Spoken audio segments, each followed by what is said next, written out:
Welcome back to another episode of Rethink Real Estate, folks. Today I'm joined with Mr. Chris Cochran. He is back. We're trying to limit the marketing episodes to maybe around one a month, but this one I really enjoyed today. It was one where we're talking about our process and how we're really going through a data enriching process within Harcourts Auctions and going into new marketplaces, and how enlightening it has been and difficult it has been without it, and how we can draw a parallel to your real estate business and using this data enrichment idea and all of these new ideas that Chris has found. And to be honest, they're probably not new ideas. They're ideas that have been out there for a very long time that I haven't been aware of. And Chris has really made it so much easier to target individuals that are looking to do something now, and how we can be doing that within your own real estate business. I also touch on as well, guys, the T360 Summit that's just happened, and some of the major CEOs from major organizations out there, and their biggest fears in the real estate community at the moment, which leads back into data enrichment.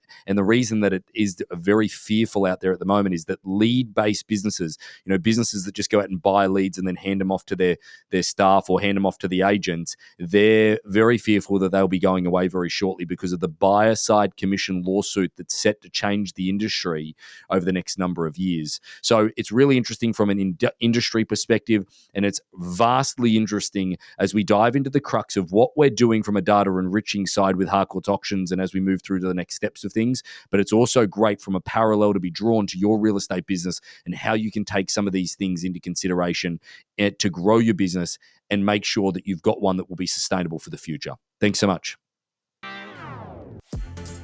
Welcome to Rethink Real Estate. My name is Ben Brady, and this is a real estate podcast aimed to deliver sales strategies, marketing tips, and business insights from industry experts and myself to build a listing-focused business for the future.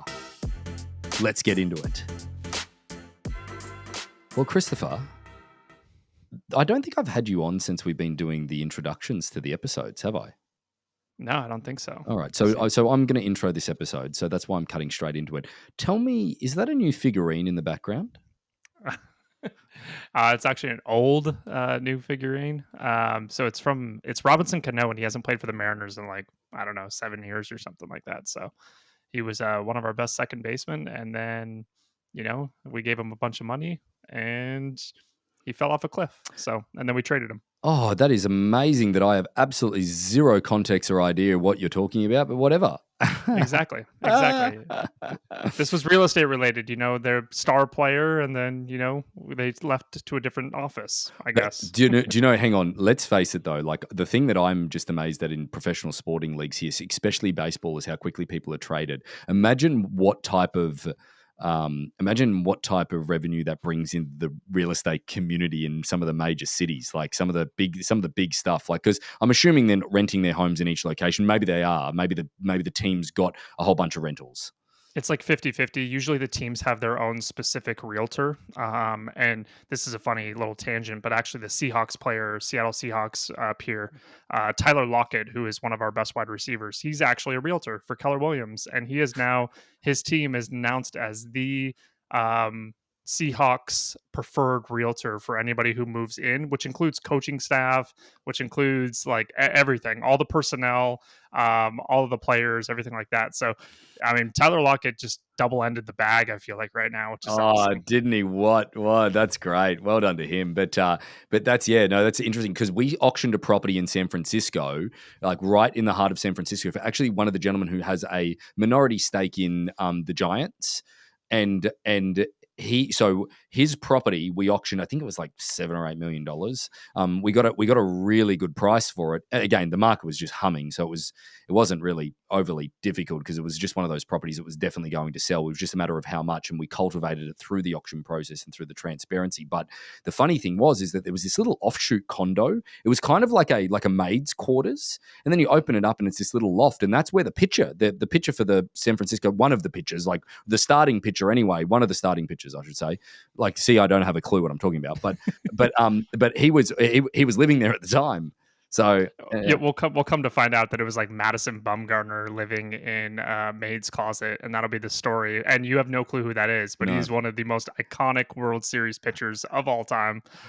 Either him or Tim Lincecum from the San Francisco Giants is like it's like Prodigy. Like that's like you Right. say that name in San Francisco, everyone's like, oh, Mad Bum or Big Time Timmy Jim. Hang on. Yep, Well, one of them. I know we're 3 minutes into this episode and it's just been complete shit so far. But hang on.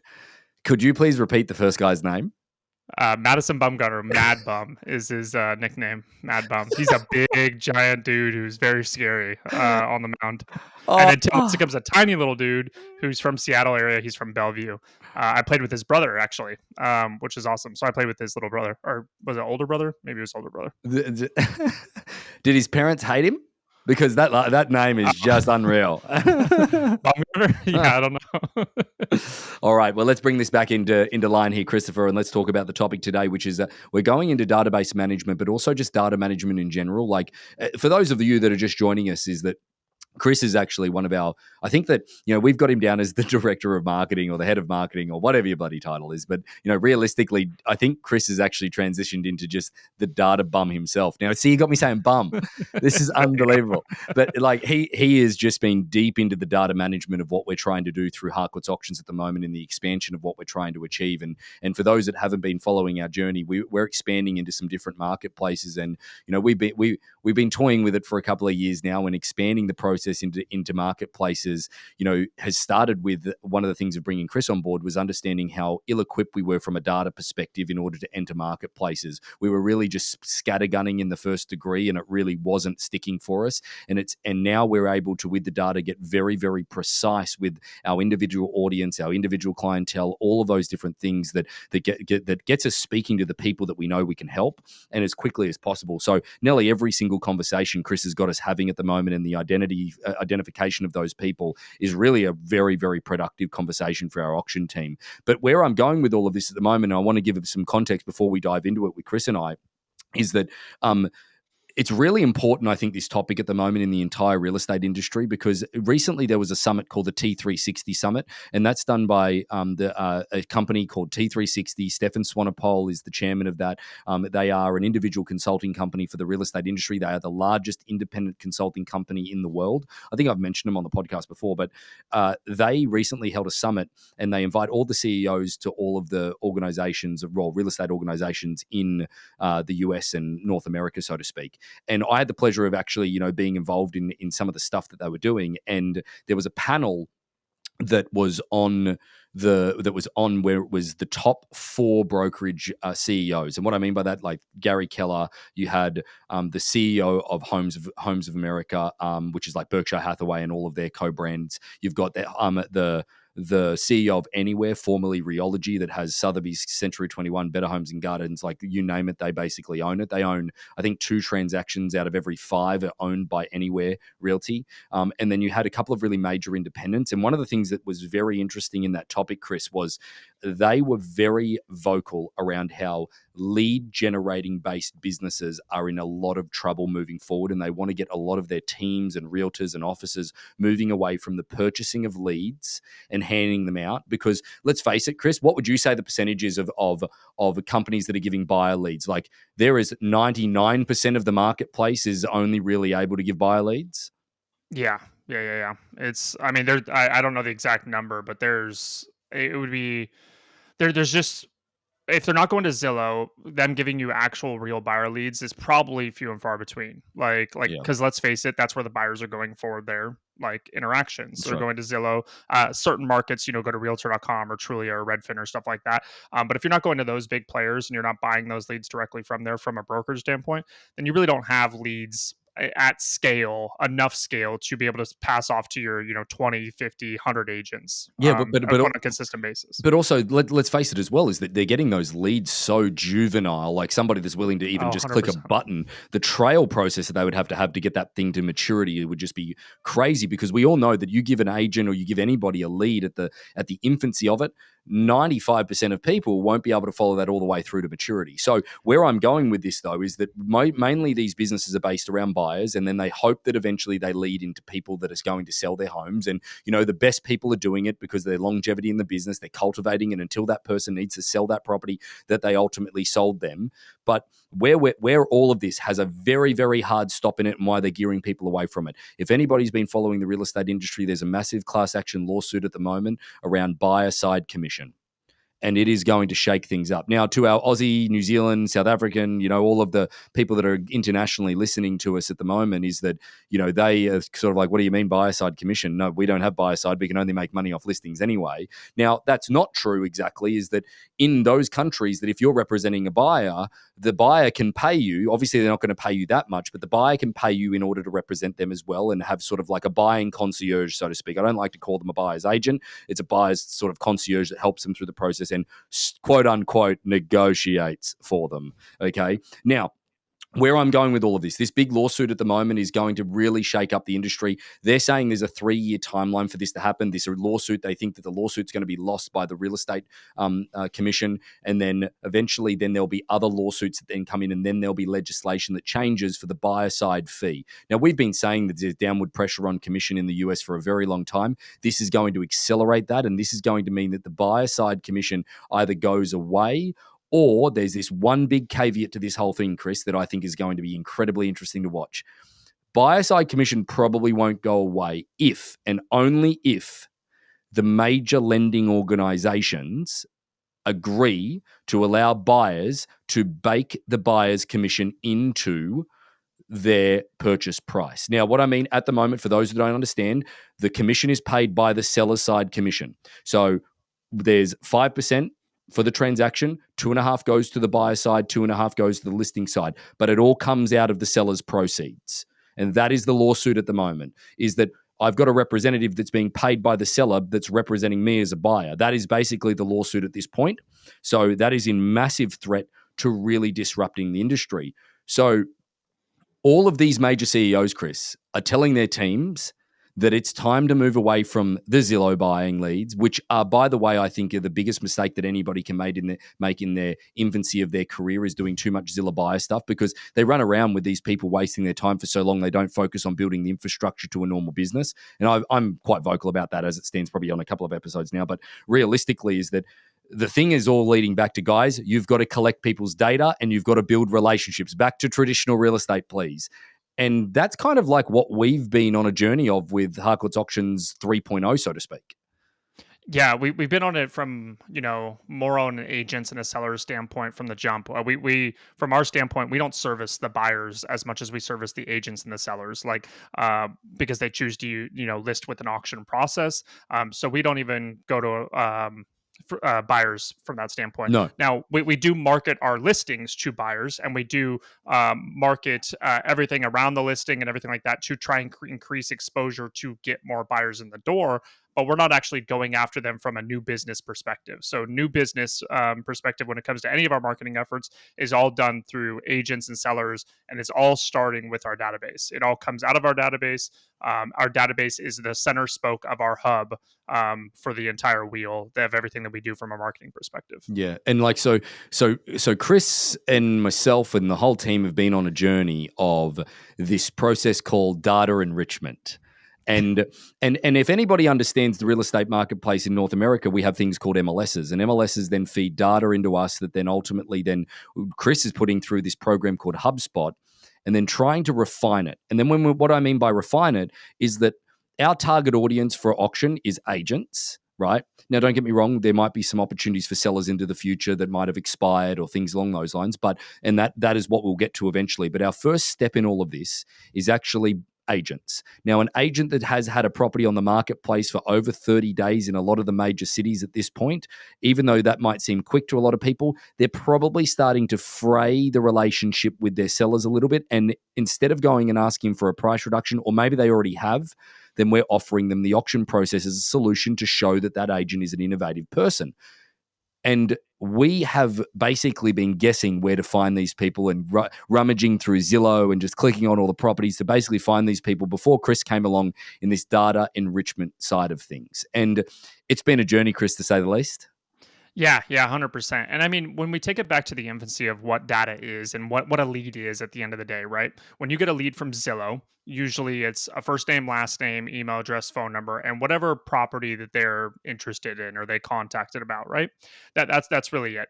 If you just take out the property aspect of that part and you're looking for first name, last name, email address, and phone number, you can find that on the web. You can find that out there. Now, how legal is it, and how legal is it for you to start marketing to it? That's a different conversation. But you can find that information directly off the bat for pretty much anybody under the sun these days. The internet's so open and transparent at this point. Ben, I can find your email address in a click of a button. I can find your phone number, and I can reach out to you with a cold call pretty quickly at that point. Can we touch on something just there, Chris? Sorry to stop you in the flow, but I just want to touch on that for my thought process. Is that we're lucky that we're targeting agents that publicly want to be found.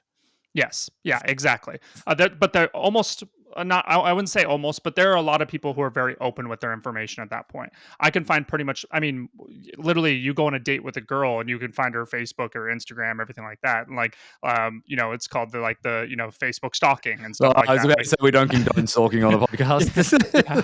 So, but I mean, you can find pretty much all that information before you know really anything about this person. So if we're thinking about data and leads in that aspect, and you're thinking about a target market, a farm, or anything like that of like 100 homes, you can find that information. We know you can find that information through title. You can find that information through online searches. You can find it publicly available information. So you can find a lot of information out there about the data and the people that you're trying to target. And those are therefore, in infancy stages. If we're talking about infancy leads, that would be the same thing, in my opinion, as just getting a very infant Zillow lead. Like, now, yes, there's levels to this. The Zillow lead is a little bit warmer than the raw data.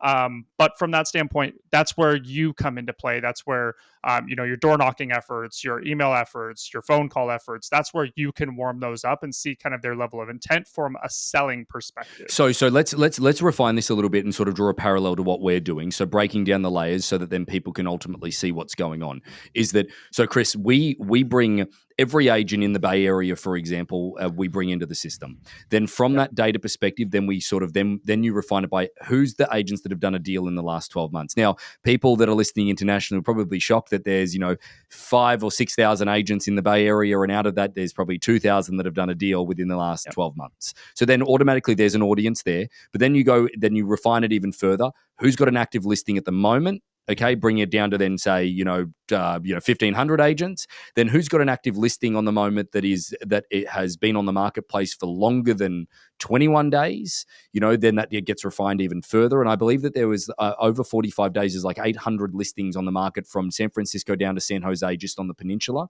So there, all of a sudden, we've got a target audience that we know is actually going to be much better suited for us to spend time marketing directly and understanding directly to those people. That there's an identification of the people that then we can talk to that are our ideal client customer, so to speak. Now from there, how would you associate that with sellers? Like, do you get all the data in and then you refine based on activities in order to do that?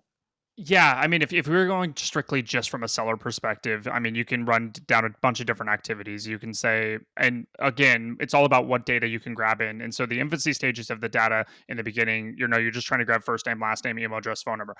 If you start partnering with local businesses and start taking in some of their information, if you put a cookie on your website, a pixel on your website and stuff like that, you could start taking in information from your website. If you direct a lot of people to email and you're sending out emails to people, you could figure out who clicked on the emails and who's interested in certain topics and everything like that. So there's a lot of other data pieces that you would have to pull in. It depends on what you're serving them, what's your goal. If your goal is give them market information and show them how much their property's worth. And then if someone clicks on that, that shows that they're high intent. Yeah. And then they should get this extra piece of information from you, whether it's a call, whether it's another email, whatever it is. Then that's where those triggers kind of come into play from a database marketing standpoint. It's actually really interesting to talk about this because while we're talking about this, I hadn't really given this a great deal of thought, up until now, is the parallels around what we're doing and how much easier what we're doing in a B2B world than what it is to a B2C world. Okay. Being business to business versus business to consumer. Like, Chris, you've dealt with all of these different types of businesses in the B2B, the B2C. We're kind of, Harcourts Auctions is kind of a B2B, B2C as well. And the interesting part about all of this, though, is that I've got to be honest, is to break the mold and have this type of stuff for a B2C business is really difficult. So I'm thinking about this from a real estate transaction perspective. I'm thinking about products like Real Scout and all of these automated emails that then send market information automatically to people that you already know. But in order to send that information, you've got to meet them, and you've got to sort of cultivate a relationship with them, kind of, even if it's from an arm's length, in order for them to engage deeper with you. And this what leads me to this absolute it's this minefield of, we did a podcast episode, then it is, that has a fast moving marketplace ruins your business. And the nature of that is that selling property really quickly doesn't allow you to capture as much as you possibly can from a data perspective as what you normally would if a property stayed on the marketplace for 45 days and you personally did every single one of the open houses. And then even one step further, you actually got every single person to register their information. That is the only place that I can see into the future where people will come in willingly and be able to have to give you the information in order to get there, versus anywhere else it's going to be kind of protected. Or what is your thoughts around that? Yeah, no, 100%. I mean, we're already seeing everything protected online from a standpoint, like you talked about earlier, all the data that we're bringing in. And we're lucky in a sense that we already have to bring in a lot of property information for our websites and stuff like that we power for our brokerage. Mm-hmm. And so we have all of that information. And all we're doing is just matching that in our system and saying, okay, we already have this agent over here for the public information that they put on the website and everything like that. And then all of a sudden we see them pop up on our website and here's the listing address. Now that's lucky that we have a scenario like that. You're not going to get that with sellers. You're not going to get all that information, and you're not going to be able to have that from that standpoint, which is where you need to get creative in delivering value and being able to put data in your database that actually makes sense. When I was working on a Remax team of 8 agents, and I came into, and I was brand new, super infant into real estate. My job was to enrich our database and figure out all these people in our database who actually would want to do business with us, because they weren't doing any database marketing at that point. I realized that we were getting something like an 8% open rate on all of our emails, which is terrible. It's atrocious from that standpoint. And it was because nobody cared. Is it though? Like I thought 8% was okay.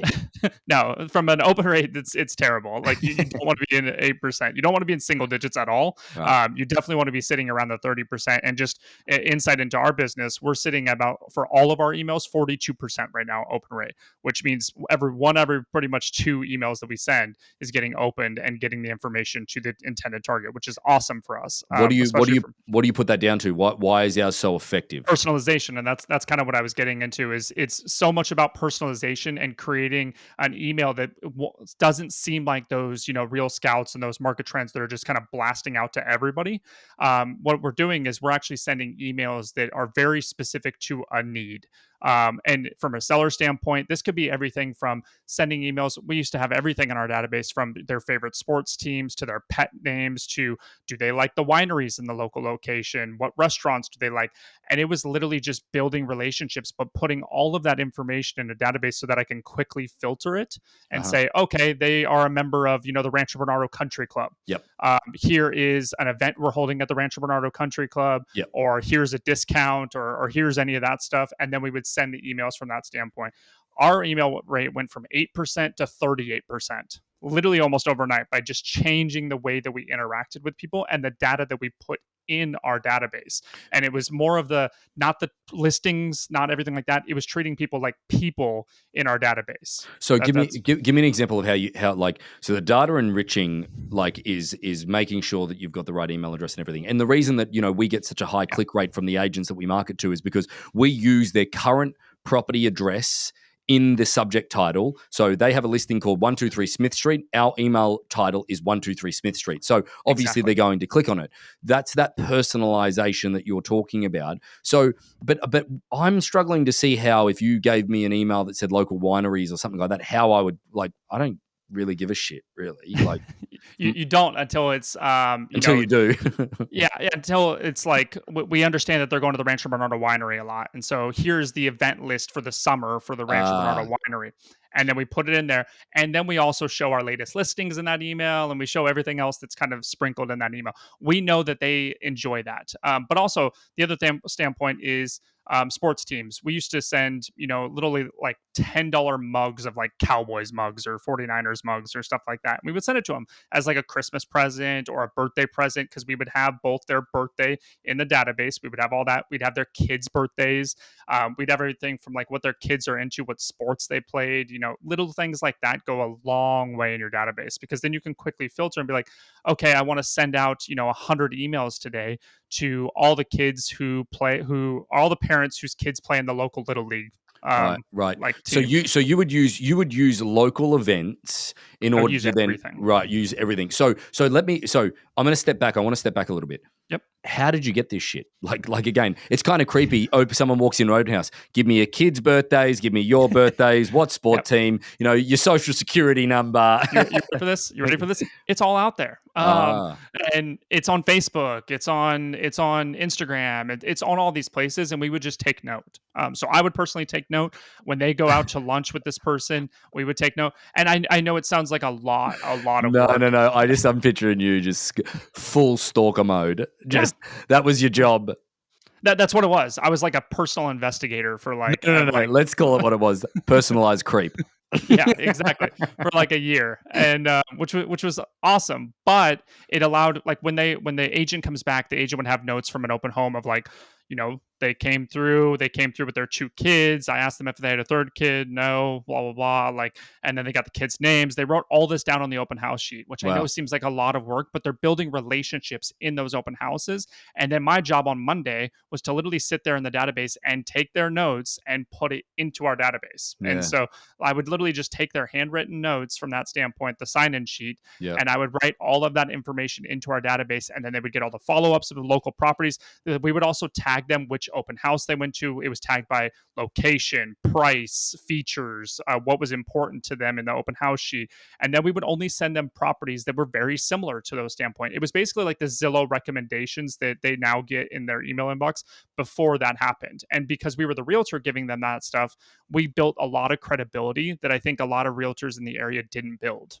with those people who were also visiting their open houses, but they weren't following up. They weren't getting Zillow they weren't getting recommended properties that were very specific to their criteria. They were just getting a blanket statement of properties. And we were able to build a lot of buyers from that standpoint. And then hopefully in the future, after I left and everything like that, those stay relationships and they become sellers at that point. It just seems like though so everything obviously is led by design. Like I'd like to think that the leader of that company or the leader of that organization that employed you was very mindful of this, correct?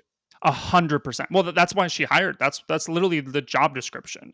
And her name is Maria Pena Morales. She passed away recently with cancer and everything like that. Very, very heartbroken. She was probably the pioneer in my mind when it comes to anything marketing. I had no clue I wanted to be in marketing or anything like that from that standpoint. But when I sat down and I learned about this, I was like, this makes so much sense that like, why not? Why? Yeah. And she had this giant database that wasn't getting used. And we always learned from early days in real estate that the only thing saleable in our business is our database. That was what we were getting taught to in the Brian Buffinis and the Mike Ferries and all that stuff. Was the only thing that was saleable in our business, and especially our team at that point was, the brand, the logo and everything like that, and then in turn the database. And so we wanted to make sure that the database was completely buttoned up, it was working for us, and it had relevant information. I think that's one of the key things we need to understand in real estate too, is how quickly contact information for people, first name, last names doesn't ever change, but phone number and email change drastically. And people just have this data that's in there for 10, 15 years, and they think they can reach out to them via email, and then they never get a hold of them. Or they reach out to them via text message and they never get a hold of them at that point. Constantly enriching and taking that data and making it better. I can't speak to it. Like, again, I can't speak to that level of degree of detail in my own real estate business when I was selling, or even anybody really that I know very well. Like, I can't speak to that, but I can speak to it now between the night and day approach of when we went to San Francisco prior to COVID. We just basically were just giving a quick little trial to white label auctions, external to the Harcourts network, and to see how it was going to be received by the market, really a test case.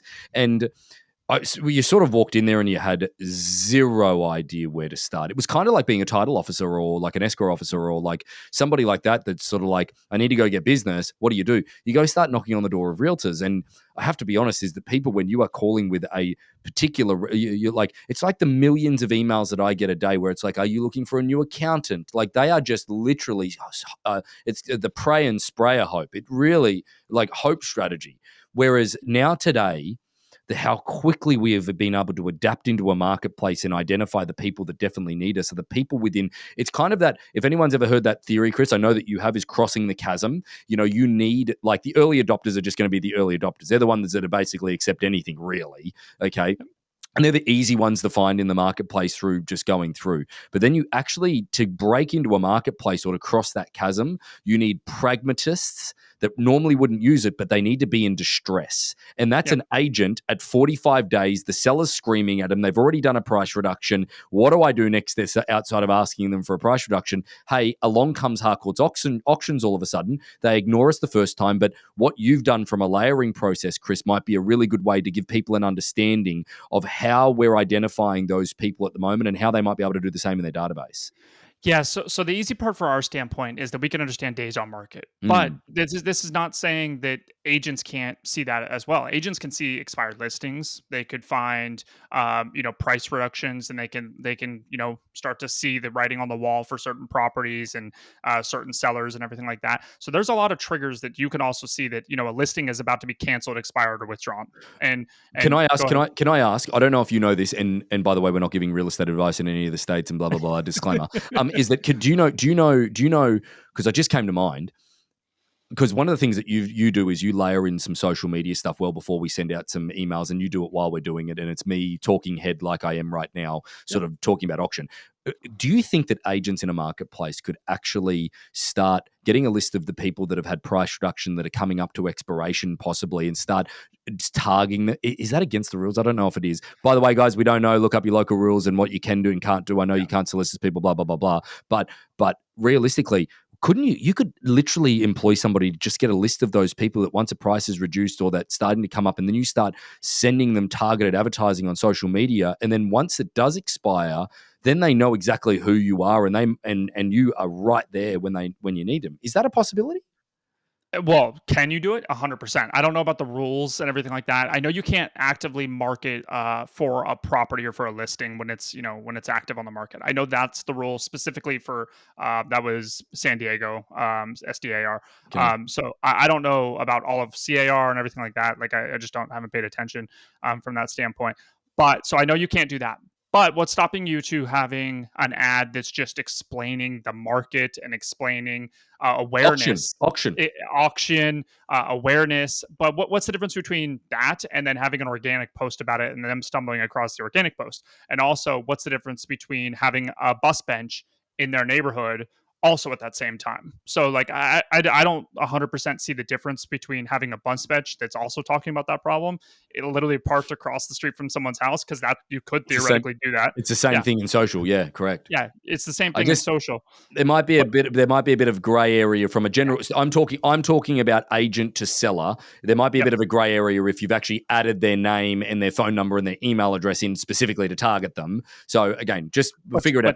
but But hey, theoretically, you don't have to target them by name or anything like that. You could theoretically, if you see a Geo. bunch of price reductions, yeah, you could do a geo around the area. So if you see a bunch of price reductions in a certain 5 mile radius or 1 mile radius or stuff like that, you could then do an ad that then solicits your solution to price reductions and everything like that, and why Yeah. you don't believe in them and everything like that. So Super, super interesting. Shit like that makes me just go, oh, why am I not just getting back and selling real estate? Like, God, you just cream it. Now, hey, sorry, I interrupted the thought process of our layering process that we do to give them an idea of what ultimately they can do in their business. yeah, so we bring in all the data basically that's publicly available and people we've had interactions with in the past. That's probably the biggest piece of our data. So everybody who comes in is not technically a marketing contact, and we don't actually market to them.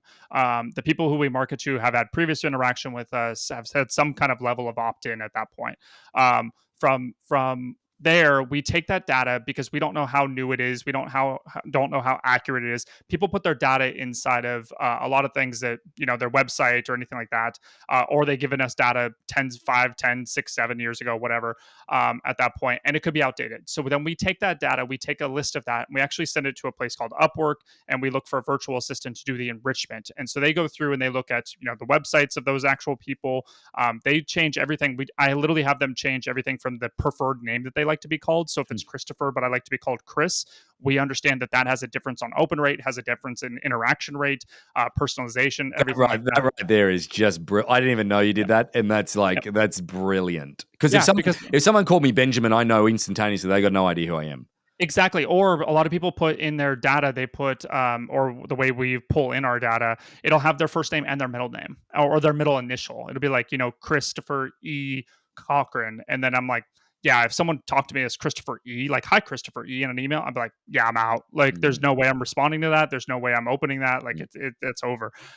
So that's where we do all of that standpoint from an enrichment standpoint. We bring that information back into our database, and then we match them with properties, property information that they're listing and everything like that to understand the days on market. From there, we then target them on social media ahead of time. So we target them before we send any emails, before we do any phone calls to them or anything like that. We do actually weeks worth of advertising on social media to build the brand and build the awareness to them and build the problem.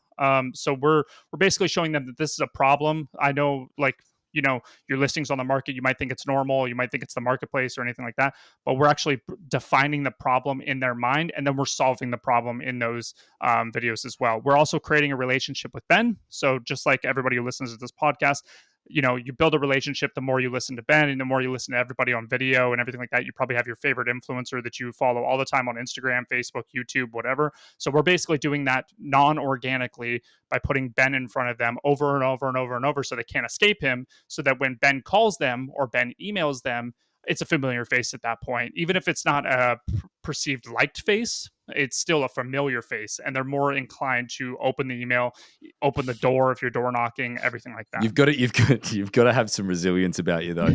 God, I'm glad, like, I'm not on the front end of this at all. Some of the comments that we get on some of the ads we run, they're pretty good. Which you're gonna get. I mean, real estate is a hated industry. Like think about it from a seller's to real estate agent perspective. It's definitely we're looked at as used car salesmen and everything like that, which is terrible, honestly, because if you're going to sell your home, I would rather have an expert sell my home. Just like if I was going to go into legal to fight a court case, I would rather have a lawyer next to me. Like they're little things like that.